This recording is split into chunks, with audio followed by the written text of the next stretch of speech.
When I first set out to write a book, I had this idea that I would jump straight in, that I would write, knock out a quick first draft, maybe go through a round or two of edits and get the thing published as quickly as possible. Um, it's taken me a little bit longer than that. So you've always dreamed of writing a book, but you haven't done it yet. Why not? It's not because you don't have what it takes. You do.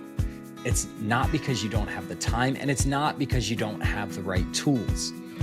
I've become convinced the main thing holding you back from finally writing that book is your mindset. For far too long, we have subscribed to limiting beliefs that have sabotaged our goals, undercut our progress, and kept us from chasing our dreams of writing. Not anymore. Your story deserves to be written, and you are the only person who can write it. Fear and imposter syndrome are not the authors here. You are. The best way to battle your limiting beliefs is to get words on the page and to keep going when it gets tough. My name is TC Burr, and I am so excited to walk with you on this writing journey and to encourage you every step of the way. Because it's not that you haven't written your book, it's just that you haven't written your book yet. Let's change that. Hey, welcome in. Today, I want to give a quick update on my writing journey. First thing is, I want to say writing is hard. When I first set out to write a book, I had this idea that I would jump straight in, that I would write, knock out a quick first draft, maybe go through a round or two of edits and get the thing published as quickly as possible. It's taken me a little bit longer than that, but I'm having so much fun with this journey. So if you don't know me, my name's TC Burr. I am a new author. I've had this idea to write a book for years and years, but I'm just finally at the age of I'll be 43 this year, and I recently started working on my debut novel. So I've always had this idea. I've always wanted to write, but for a long time didn't do it. And there's a lot of reasons for that I've talked about in previous videos. Go check those out if you want to know more. But my story is it's a fiction story. It's a coming of age story about a group of young men who are kind of in this transition period from they're graduating high school, and they're kind of staring dead in the face of like, what is the rest of their life going to be? And so they're navigating, relationship with their parents, relationship with, romantic relationships, college, life decisions, all of that, all the while dealing with like pain of loss and frustration and just all the weight of expectations.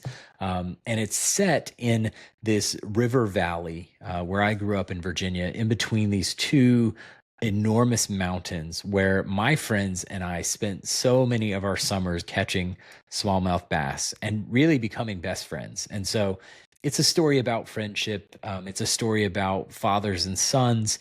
There's elements of faith in this story, but it's really about going through that transition period in life when you're not really a kid anymore and you're not quite a grown up yet. And so it has been such a joy to write this story. But again, it's been a lot harder than I thought it would be. It's taken much longer than I thought it would take. I'm in draft 4 now of my novel. And one of the things that's really been interesting is I've recognized that I've become a lot more of a plotter the more I've gotten into this. And I kind of knew that would happen. So I started off, if you don't know the terms plotter and pantser, pantsers are those who just kind of write by the seat of their pants, and plotters are what it sounds like. Like they bullet out the outline, and they have everything kind of ticked and tied before they get going. And I started off as a pantser. I just knew that I wanted to write. So I rolled up my sleeves and I put my fingers on the keys and just started going, right? And it was awesome. It was so freeing and amazing to just kind of go wherever the story leads. And I knew even then, like eventually you're going to have to go back in and feather in lots of structure. You're going to have to connect loose ends and tie up plot holes and all that kind of stuff. But as I've gotten further into it, with each revision, the story has the core story has remained the same, but some of the elements have changed. The characters have evolved. The story's become richer in some ways. It's taken on different direction in other ways. And it's just been an amazing journey to kind of go through this process. But one of the things that has been really cool is like, I am really loving outlining right now. So I've like gotten all my note cards and I'm kind of plotting everything out. There's a lot of kind of different, I'm using a little bit of a patchwork framework on how I'm doing this. So a couple of the books that I read that kind of helped inform this are Story Genius by Lisa Cron and Save the Cat Writes a Novel. These are kind of classic craft books. So if you're interested in those, I've done other videos on those. Love to point you to those as well. Um, but I'm going through the process and kind of outlining it, and it's a lot of fun. And it's interesting to see how much I'm enjoying the outlining process, because at first I was like all opposed to it because I thought, oh, it's too restrictive, it's going to hold you back. I'm actually finding the opposite to be true. And so, like my friend Megan McLean would say, that is exactly what an outline is for. It's to give you direction and give you guardrails so that then you can be free to kind of create and write your story. I found that to be true. So it's pretty amazing. So that's one thing that's been really neat. Another thing is just the process. Like I've found that I really love the process of writing. And at first I didn't know how much I was going to enjoy it. I thought for sure like I want to have written a book. And like maybe a lot of writers, like our big goal is we want to finish a book. We want to publish the book. We want to see our book, on the shelf at a bookstore or in the library or in the hands of readers, whether that's through Amazon or self-publish or however we do it, right? I want to get the thing to the finish line so that we can get it to the hands of readers. And for sure, I want that. Um, but I'm also really just enjoying the process of seeing the story evolve and seeing the story change. It is an adventure every day when I sit down to write or sit down to plot out this story. Like it is so cool to see how the story is developing and how things are changing. It's been amazing to see how I've changed and grown, even in a short period of time as a writer. So this entire experience has been incredible. It's been amazing.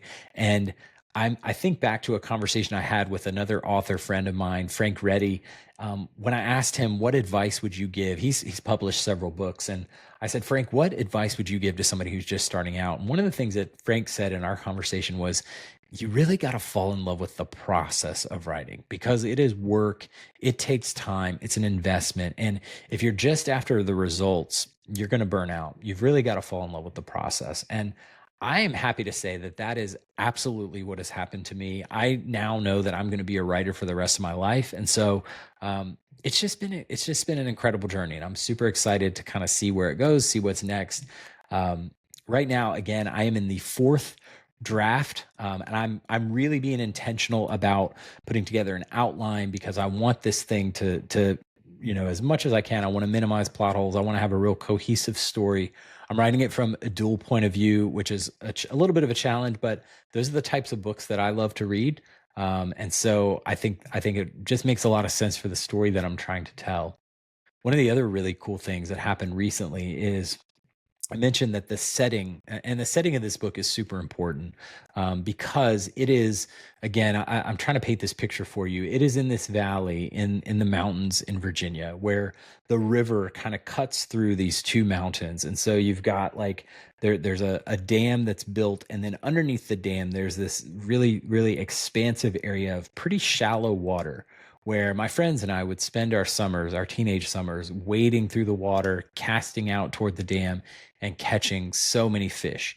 And one of the cool things about this specific place is that it feels really isolated from the rest of the world. There's tons of natural beauty. There's tons of, like, the river is breathtaking. The mountains are, vibrant, and all the blue sky, white clouds, like the whole deal, right? There's tons of nature out there.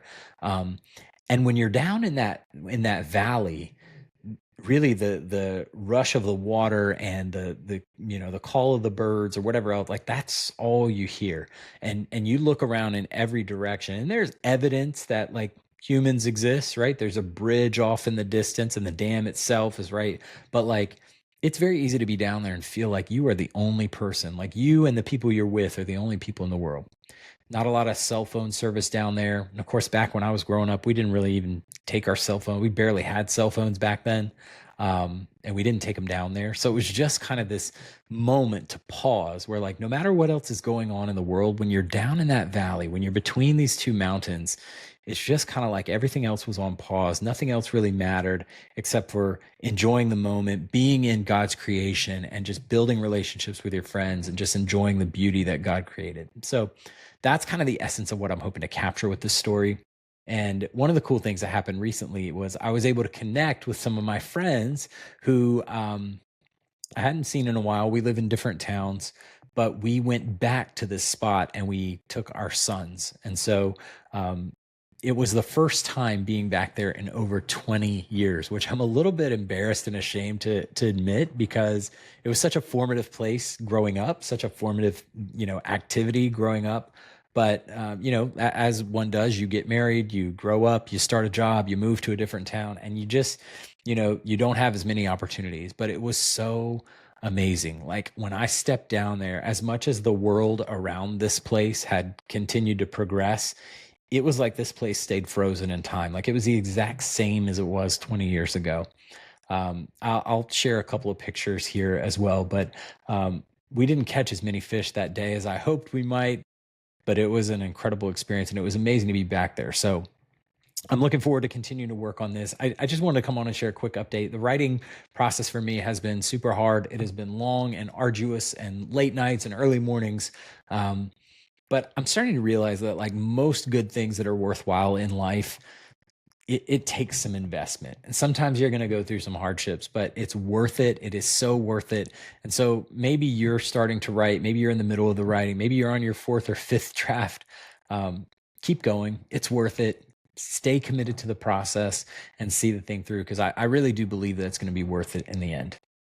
All right, that's it for today. Hey, listen, if you want to connect with me, I would love to hear from you. I'd love to hear about what you're writing.